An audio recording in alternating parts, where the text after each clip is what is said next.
उपस्थित धर्मप्रेमी भाइयों, कर्णावती माताओं तथा बहनों, पर्वाधिराज पर्युषण पर्व आध्यात्मिक रूप से आपने, हमने, सबने बहुत अच्छी तरह से साधना आराधना करके पूर्ण की है।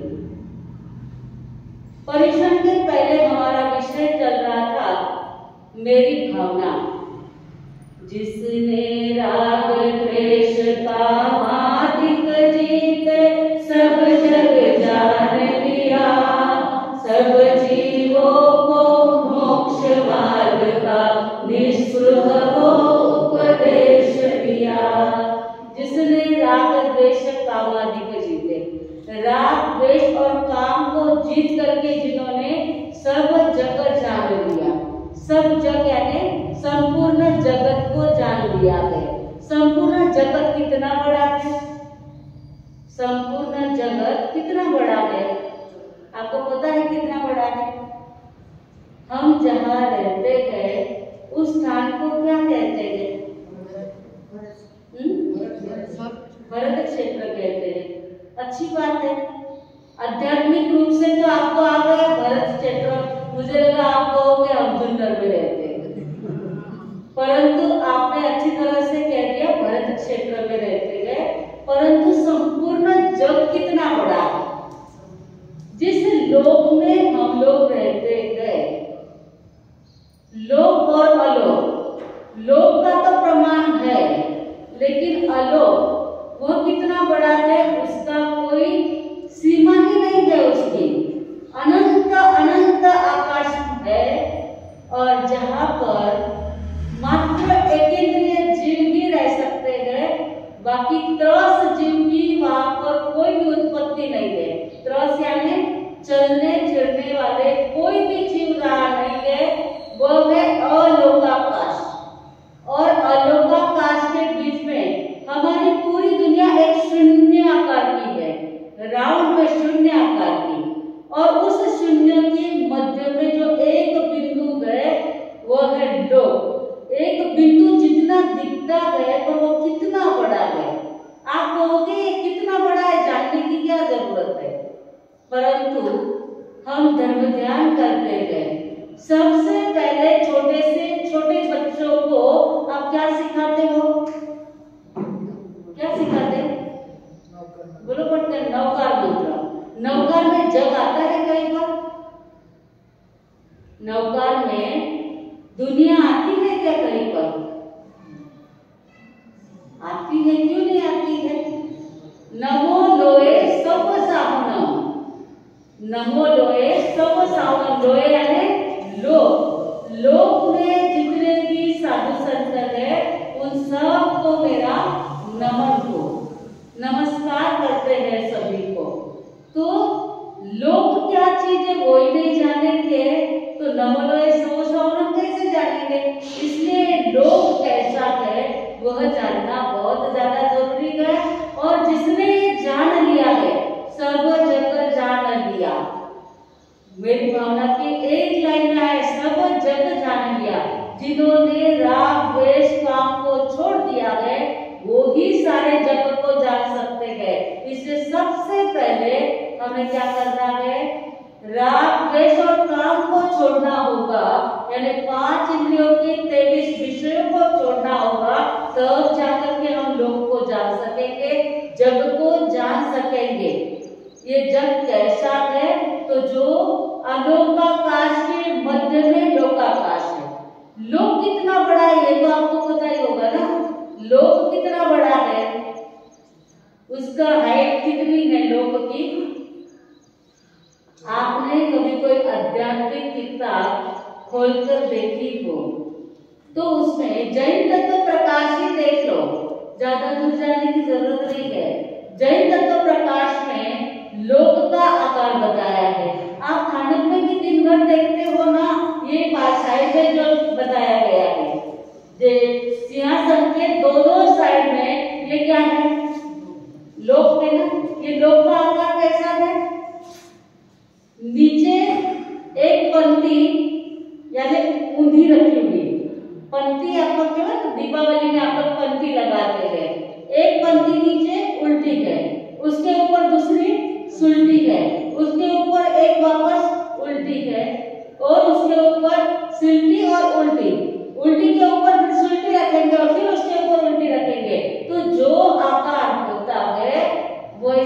लोक का आकार, जो आप इस बाजू में रोज देख रहे हो। दूसरे तरफ से यदि दूसरी दृष्टि से देखा जाए तो कोई मनुष्य कमर के ऊपर अपने दोनों हाथ रख करके खड़ा हो जाए तो जैसे आकार बनता है वैसा है लोक का आकार। कहने में बहुत आसान है, लेकिन यह लोक 14 रज्जु लोक, नाम बहुत बार आपने सुना होगा। 14 रज्जु लोक जितना यह लोक है। और ये 14 रज्जु यानी कितना? एक रज्जु यानी कितना? कोई शक्तिशाली देवता 1000 मन का लोहे का गोला, एक मन यानी यहाँ का एक मन यानी कितना होता है? 40 किलो का एक मन होता है। लेकिन यह जो मन है वह 1,81,27,970 किलो का वजन का होता है एक मन। यह आपको ध्यान में तो रहेगा नहीं। 1,81,27,970 किलो वजन का एक मन होता है। ऐसे 1000 मन का लोहे का गोला कोई शक्तिशाली देवता लोक के अग्रभाग से उसको नीचे फेंके। अब इतनी भारी वस्तु है तो कितने स्पीड में आएगी नीचे? तो उसको 6 महीने 6 दिन 6 पहर 6 घड़ी 6 समय जितनी एरिया होगा वह आगे जाएगा। जितनी एरिया तक वो नीचे उतरेगा उतने में एक रज्जु होगा। 6 महीने तक कंटिन्यू नीचे उतरे।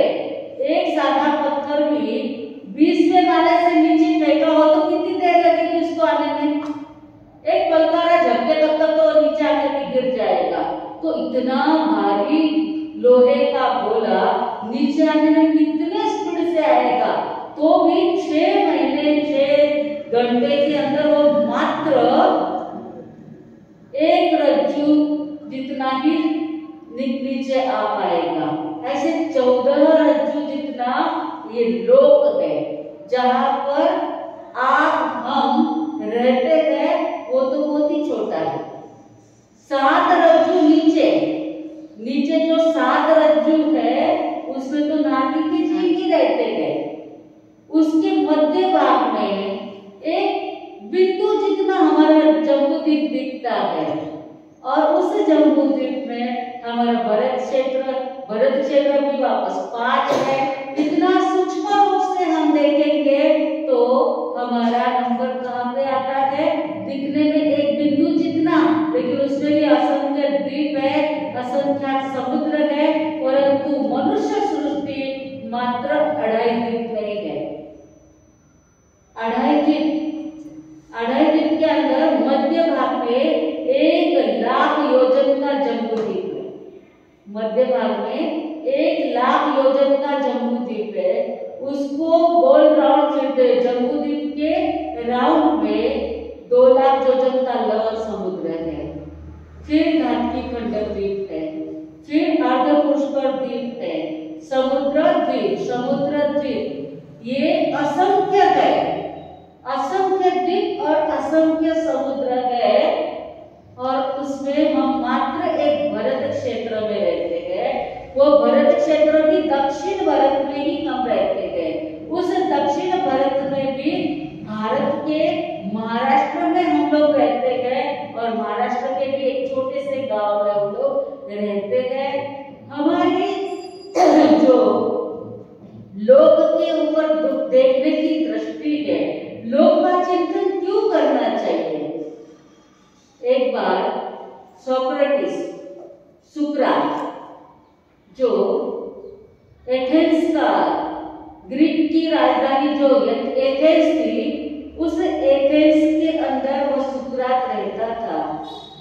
एक व्यक्ति ने आकर के, बड़े तत्ववेत्ता थे सुकरात, एक व्यक्ति ने आकर के कहा कल मेरे बंगले का उद्घाटन है तो आपको मेरे बंगले के उद्घाटन में आना होगा। तो सुकरात ने बड़ा मजा किया उस भाई का। उन्होंने पूरी दुनिया का नक्शा उठाया। ग्लोब रहता है ना, ग्लोब देखा है आपने? पूरी दुनिया राउंड पृथ्वी के जैसा वो ग्लोब रहता है, उसमें सारे देश के नाम रहते हैं, प्रदेश के नाम रहते हैं। उन्होंने ग्लोब उठाया और ग्लोब बता करके कहा इसमें आपका बंगला कहाँ है? तो उसने कहा इसमें मेरा बंगला कहाँ से आएगा, इसमें तो मेरा देश भी एक छोटे से बिंदु के जितना बताया गया है। अच्छा तो ठीक है, आप खाली भारत का नक्शा उठा करके बताया, इस भारत के अंदर आपका बंगला कहाँ है? तो उसने कहा भारत के अंदर भी तो मेरे खाली एक देश का नाम भी एक बिंदु जितना ही है। तो उन्होंने देश का नक्शा उठा करके बताया इसमें मेरा बंगला कहाँ है?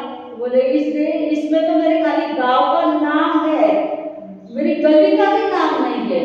अच्छा तो फिर जिस गांव का नाम था उस गांव का ही नक्शा उठा करके बताया और कहा इसमें तेरा बंगला कहाँ है? बोले इसमें तो खाली मेरे गली का नाम लिखा गया है, मेरा बंगला तो उसमें है नहीं। अरे भाई इतनी बड़ी दुनिया है, उसमें तेरे बंगले का एक बिंदु भी नहीं बताया गया है, तो हम किस झाड़ की पत्ती है? हम तो एक बिंदु से भी बहुत छोटे हैं। लोक का चिंतन करने के बाद, दुनिया का चिंतन करने के बाद, दुनिया में हम कौन है, हमारी हैसियत क्या है, इसका चिंतन करना होगा। बहुत सारे लोगों को अपना बड़प्पन दिखाने के लिए मेरा ऐसा व्यापार चलता है, ऐसे पैसे आते हैं, ऐसा मैं घर बनाने वाला हूँ, आज दिन तक किसी का भी घर नहीं बना, ऐसा बनेगा। अरे आज तक तो क्या बना, आगे जाकर के 10 साल में कोई मेरे जैसा घर नहीं बना पाएगा, ऐसा मैं घर बनाने वाला हूँ। ये सारी बातें जब सुनते हैं तो लगता है उनको ये लोक बताना बहुत ज्यादा जरूरी है। इस लोक में हम कहाँ है इसका ही हमें पता नहीं है। तो ये लोक का चिंतन करना, हम जिस धर्म ध्यान को कर रहे हैं उसमें जितना लिखा गया है, जब तक हमें केवल ज्ञान केवल दर्शन नहीं होगा तब तक लोक क्या चीज है उसका पता ही चलने वाला नहीं है।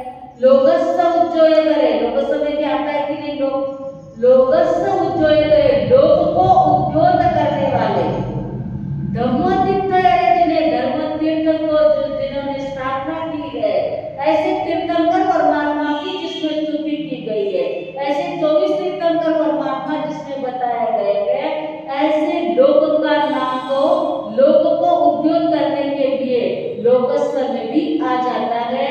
वापस नमोतुनम में आता है क्या? लोक कहाँ आता है?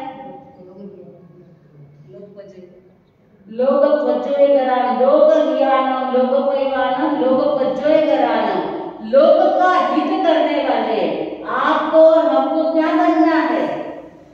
क्या बनना है? नमोतुनम में अपना स्थान आना चाहिए कि नहीं आना चाहिए? हमारी साधना आराधना का लक्ष्य ही वो है कि हम भी लोक का हित करने वाले बने गए। नमोतुनम किसके लिए बोलते हो? किसके लिए बोला जाता है? किसकी स्तुति करते हैं उसमें? अरिहंत और सिद्ध गुण। पहला नमोतुनम सिद्ध भगवान को देते हैं। नमो जिनानम जिय भयानम, जाओ संपत्तानम, नमो जिनानम जीव भयानम, जाओ संपत्तानम, जो संपन्न कर चुके थे, अपने जीव को अनंत आकाश में सिद्धालय के अंदर जो पहुंचा चुके थे, नमो जिनानम जीव भयानम, ऐसे सिद्धों को हम नमस्कार करते गए। और बाद में दूसरे नमोतुनम में क्या बोलते गए? जाओ संपादन का मानव, जो अभी तक सिद्ध नहीं बने गए परंतु जो अरिहंत है, जो संपादन का मानव अभी तक सिद्ध बनने की कामना रखे हुए हैं, ऐसे अरिहंत भगवान को हम नमोतुनम के पाठ से नमस्कार करते गए। तो हमें अरिहंत सिद्ध बनना है कि नहीं बनना है? लोक को जानेंगे नहीं तो लोक में कहाँ जाना है हमें, उसका पता कैसे चलेगा? इसलिए लोक ज्ञानम, लोक का हित करने वाले, लोक परिवारम, लोक का प्रदीप के समान, लोगों को प्रकाश देने वाले, लोगों को जोए कराना, ऐसे अनंत परमात्मा को हमारा नमस्कार हो। और भी एक पार्टी के अंदर अढ़ाई जेसु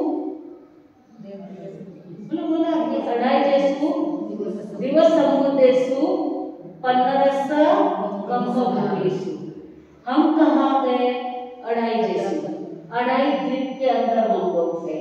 दिवस समुदेशु, इतने बड़े समुद्र के अंदर द्वीप के समान यदि कोई है तो अढ़ाई जेसु दिवस समुदेशु 15 कर्मभूमिषु। आप और हम कौन से कर्मभूमि में गए? 15 कर्मभूमि में गए। 15 कैसी होती है कर्मभूमि? बराबर है। 5 भरत क्षेत्र, 5 ऐरावत क्षेत्र और 5 महाविद्य क्षेत्र। ये 5 5 5 3 बार 5 को 15। हम इन 15 में से एक भरत क्षेत्र में रहते हैं। हमारे ये जो भरत क्षेत्र है उस वैसा की वैसे और 4 भरत क्षेत्र है। जैसे ये 5 भरत क्षेत्र वैसे ही 5 ऐरावत क्षेत्र है और 5 महाविद्य क्षेत्र है। ये 15 कर्मभूमि में से ही जीवात्मा धर्म ज्ञान करके मोक्ष तक पहुंच सकते गए। और इसीलिए हम कहाँ गए, कैसे गए, वह जानना बहुत ज्यादा जरूरी है। ये लोग कैसा है? जैसे बिल्डिंग रहती है ना, बिल्डिंग के हर मंदिर के बीच में आंतरा और पाथरा बोलते हैं इसको। यानी जो अंतरा बोले तो ये पोल वाली जगह रहती है, पाथरा बोले तो ये स्लैब वगैरह रहते हैं। ये तो हजार जोजन के इतने लंबे चौड़े रहते हैं। तो 7 पृथ्वियां नीचे जमीन में जहाँ कौन रहते हैं? नारकी के जीव रहते हैं। उनके ऊपर भवनपति, वाणयंत्र आदि देवता भी हमारे आसपास में रहते हैं। बीच में जो मध्य लोक है वहां पर मनुष्य और तिर्यंच रहते हैं। मनुष्य और तिर्यंच यानी जानवर, चीटी से लगाकर एकेंद्रिय से लगाकर पंचेंद्रिय, सन्नी असन्नी सभी जीव मध्य लोक में रहते हैं। और उसके ऊपर फिर पहला देवलोक, दूसरा देवलोक, तीसरा देवलोक, 12 देवलोक है। वैमानिक देव जो है वह 12 है।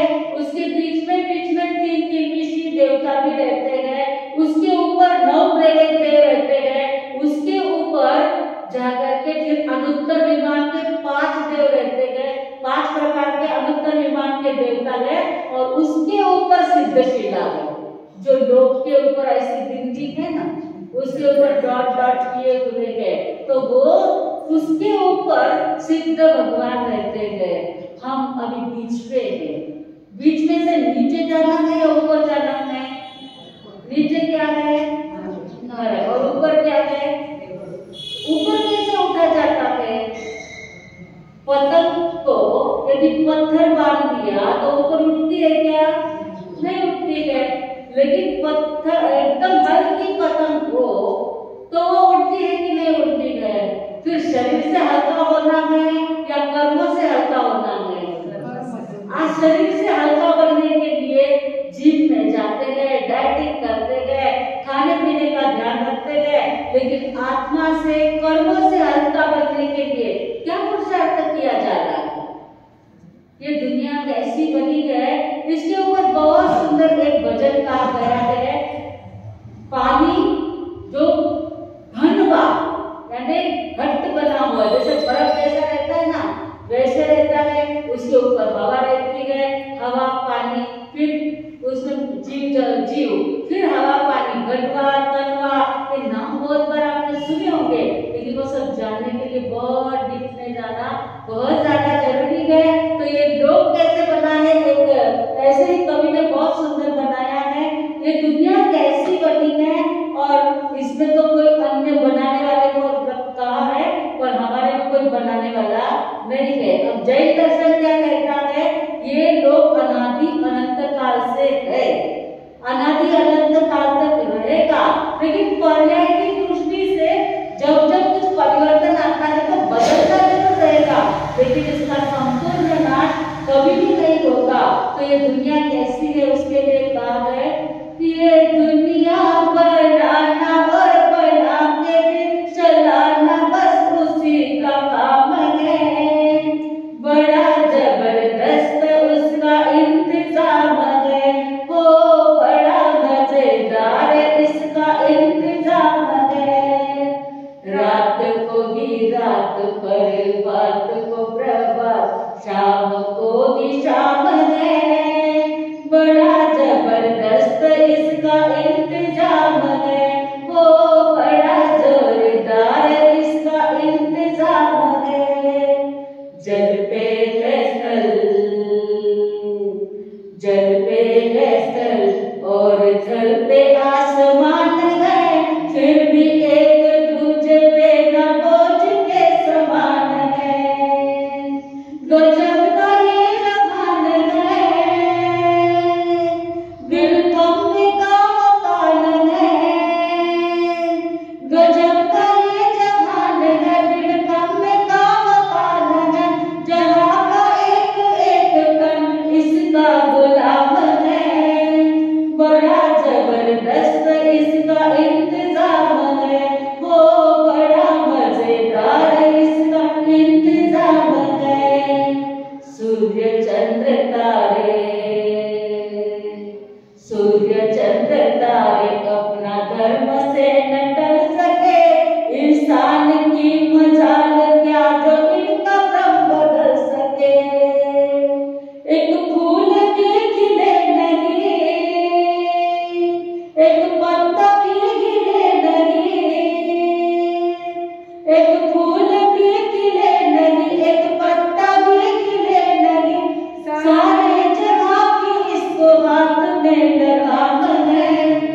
बड़ा जबरदस्त इसका इंतजाम है, हो बड़ा मजेदार इसका इंतजाम है। ये दुनिया बनाना और बना के फिर चलाना बस उसी का काम है। बड़ा जबरदस्त इसका इंतजाम है, हो बड़ा जोरदार इसका इंतजाम है। जो दुनिया को बनाने वाले जानते हैं ना, वो ऐसा सोचते हैं।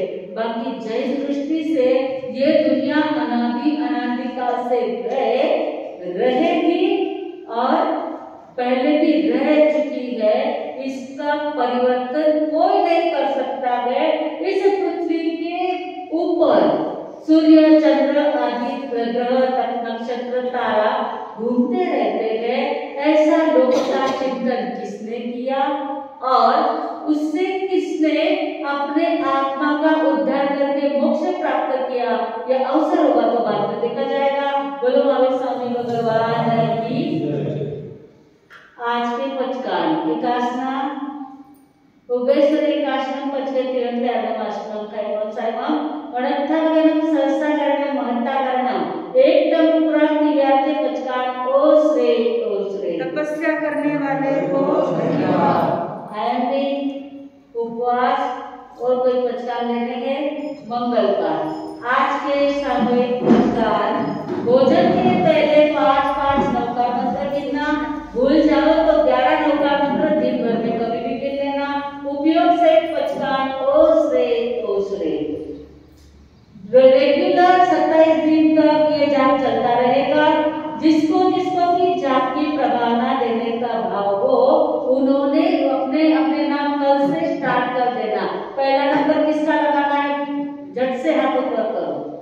पहला नंबर कल की प्रभावना का किसको लाभ लेना है?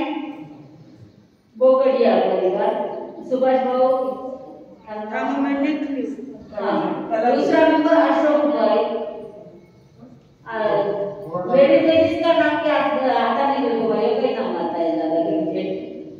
सुवर्ण बहन पहला नंबर बोकड़िया कला भाई बोकड़िया, दूसरा सुवर्ण बहन, तीसरा